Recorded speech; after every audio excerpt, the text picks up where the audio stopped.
Selamat sore. Kali ini saya bersama dengan Mbak siapa Mbak? Mbak Sisil. Mbak Sisil ya, nama samarannya ya Mbak ya.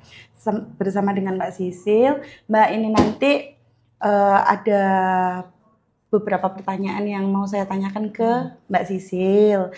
Nanti mungkin Mbak bisa cerita atau sharing pengalamannya Mbak Sisil ya. Gitu. Mbak Sisil sudah menikah Mbak? Oh, janda. Oh janda, sudah punya anak? Sudah. Sudah. Anaknya berapa Mbak? 2. Anaknya 2 ya Mbak ya. Kelas berapa itu anaknya Mbak? Kelas 5 sama umur 5 tahun. Kelas 5 sama umur 5 tahun. Jadi anaknya dua-duanya ini sama Sama orang tua. sama orang tua? Nggak tinggal sama Mbak Sisil? Oh enggak ya. Jadi Mbak Sisil tinggal di mana? Tinggalnya di rumah ya. Rumahnya atau kos-kosan? Rumahnya Mbak Sisil di? Rumahnya di daerah sini, daerah Itu rumah tinggalnya Mbak Sisil. Kalau anaknya sama orang tua Iya, jenengan? orang tua di sana. Orang tua di sana. Kalau kos-kosannya di daerah ini, daerah pertemuan. Oh iya. Mbak Sisil sebelumnya punya riwayat penyakit medis? Enggak. Pernah diopname sebelumnya Enggak. Mbak? Nggak pernah ya Mbak ya? Pernah dites HIV, hepatitis Enggak. Mbak? Nggak pernah sama sekali ya. Mbak Sisil status pekerjaannya sekarang? Swasta. Kerja apa Mbak? Sales apa kayak SPG freelance. Oh SPG freelance gitu ya. Jadi dukungan hidupnya Mbak Sisil sendiri ini dari biaya, maksudnya biaya hidupnya Mbak Sisil ini dari Mbak Sisil sendiri dari kerja. Iya. Itu juga untuk kebutuhan anak juga. Kalau orang tuanya gimana Mbak? Kalau orang tuanya kan punya usaha sendiri kayak warung gitu di rumah. Oh punya warung gitu ya. Yang Mbak Sisil sendiri ini kapan pertama kali ini Mbak Sisil pakai apa Mbak? Ekstasi. Ekstasi. Itu pekerjaannya Mbak Sisil selain swasta itu tadi ya Mbak ya, itu apa Mbak? Nggak ada sih, Nggak ada. karena ekstasinya memang dipakai sendiri. Oh dipakai sendiri. Iya. Yang pertama kali mengenalkan ekstasi ini siapa? Teman kos. Oh teman Teman kos. kos. Ya. Dia yang mengajari. Ya. Terus 1 kali, terus 2 kalinya Mbak Sisil ini ngajak temen. Akhirnya yang 3 kali itu sama teman itu juga. Oh gitu. Cuman 3 kali aja. Biasanya pakainya di mana Mbak? Kalau pertama kali Iya. itu di tempat dugem. Dugem, klub malam Klub gitu malam. ya. Yang kedua kali itu di kos-kosan, yang ketiga kali juga di kos-kosan. Tapi sebelumnya sering dugem gitu nggak Mbak? Enggak. Cuman pertama kali tahu dugem terus diajari itu. Tapi kalau misalkan Mbak Sisil punya masalah gitu, siapa yang maksudnya orang yang biasa Mbak Sisil buat cerita gitu? Ada sahabat kah? Iya, sahabat saya juga ini. Pakai juga. Iya, kebetulan itu. Kebetulan pakai juga gitu ya. Yang orang terdekatnya Mbak Sisil, gimana reaksinya ketika Mbak Sisil tahu Mbak Sisil ini ada masalah terkait narkotika ini gimana Mbak? Kalau itu masih belum tahu ya, karena masih belum mendengar. Oh jadi ini belum ada yang tahu. Belum ada yang tahu sama sekali ya Mbak ya. Tapi ya adalah family yang tahu, cuman ya gimana, namanya juga orang salah jalan. Jadi Mbak Sisil menganggap ini salah jalan. Iya, gitu salah jalan. Tapi ada penyesalan nggak dari Mbak Sisil? Sangat lah. Sangat menyesal. Kan nggak bisa ketemu anak. Nggak bisa ketemu anak ya Mbak ya. Tapi sudah telepon anak ini belum Mbak? Belum. Jadi Mbak Sisil ini ya Mbak ya, merasa bersalah gitu Mbak. Nggak bisa. Mereka menunggu ibunya pulang, tapi ibunya nggak pulang. Gitu ya Mbak.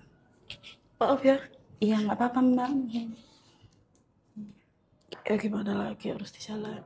Karena saya yang salah. Iya. Jadi saya harus bertanggung jawab.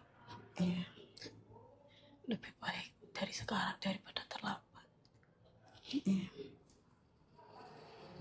Apalagi anak-anaknya Mbak Sisil ini kan masih kecil-kecil. Orang tua. Iya Mbak. Ayahnya meninggal. Ayahnya meninggal. Jadi ya gimana? Ya anak-anak usia berapa kalau boleh tahu Mbak? Kalau yang kecil masih umur 2 tahun. Kalau yang besar itu masih sekolah kelas 1 SD. Kelas 1 SD. Iya. Jadi pertama kalinya Mbak Sisil ini ditawarin itu ya? Ya, waktu dugem. Waktu dugem. Waktu Terus dugem efek aja. atau dampak yang dirasakan ketika Mbak Sisil pakai? Karena kan kalau di tempat dugem ekstasi? itu kan happy, maksudnya mendengarkan musik. Jadi lebih enjoy menggunakan musik, lebih seneng, ya happy aja. Happy gitu ya. Ada hikmah di balik yang banyak. Pasti banyak. Coba jelaskan Mbak, hikmah apa aja yang bisa diambil Mbak Sisil ketika Mbak Sisil mulai dari awal Mbak Sisil terjerat narkotika. Satu, ya. hikmahnya ya jangan diulangi. Jangan Ini apa ya, membahayakan saya, membahayakan masa depan anak saya, masa depan saya juga, terutama mental orang tua saya. Mental orang tua jenengan ya. Jadi intinya penyesalan nggak mungkin ada di depan, pasti ada di belakang. Iya. Ya ambil hikmahnya aja. Ya mungkin Sisil salah selama ini. Ya nggak bisa ngomong.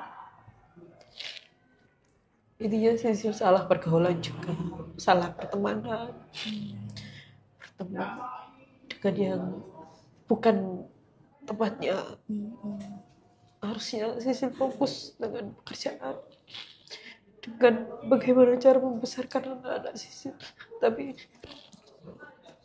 ya gitu. Udah nggak apa-apa. Iya nggak apa-apa. Maaf ya Pak. Iya nggak apa-apa Mbak. Namanya ini ya Mbak ya, hidup pasti ada naik turunnya.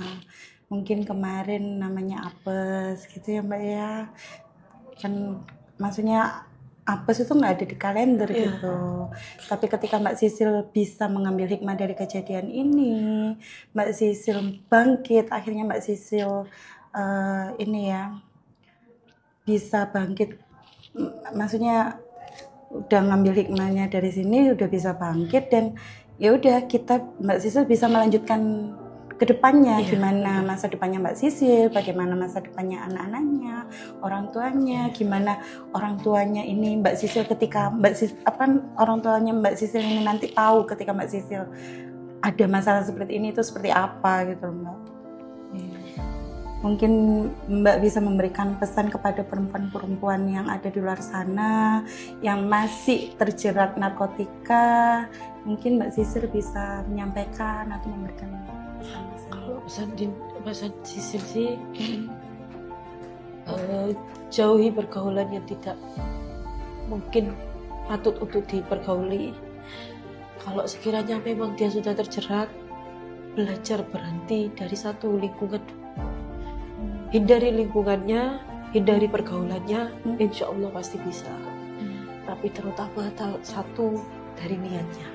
Kalau niat kita memang untuk maju, memang kita bisa untuk berubah, pasti semua bisa. Dan kebanyakan biasanya yang terjerat ini itu satu single mom, atau dia fighting hidupnya sendiri, dia bekerja banting tulang demi dirinya sendiri dan anak dan keluarga.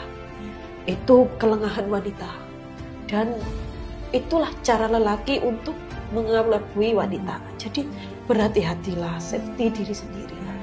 Itu aja sih pesannya. Jadi menjaga dirinya sendiri, jadi dirimu sendiri, menjaga dirinya sendiri, dan berhati-hati dalam pergaulan. Terima kasih Mbak Sisil atas sharing pengalamannya. Itu teman-teman, pengalaman dan sharing dari Mbak Sisil mungkin bisa dijadikan pelajaran juga untuk perempuan-perempuan hebat yang ada di luar sana. BNN Kota Surabaya, War on Drugs for Humanity. Hua.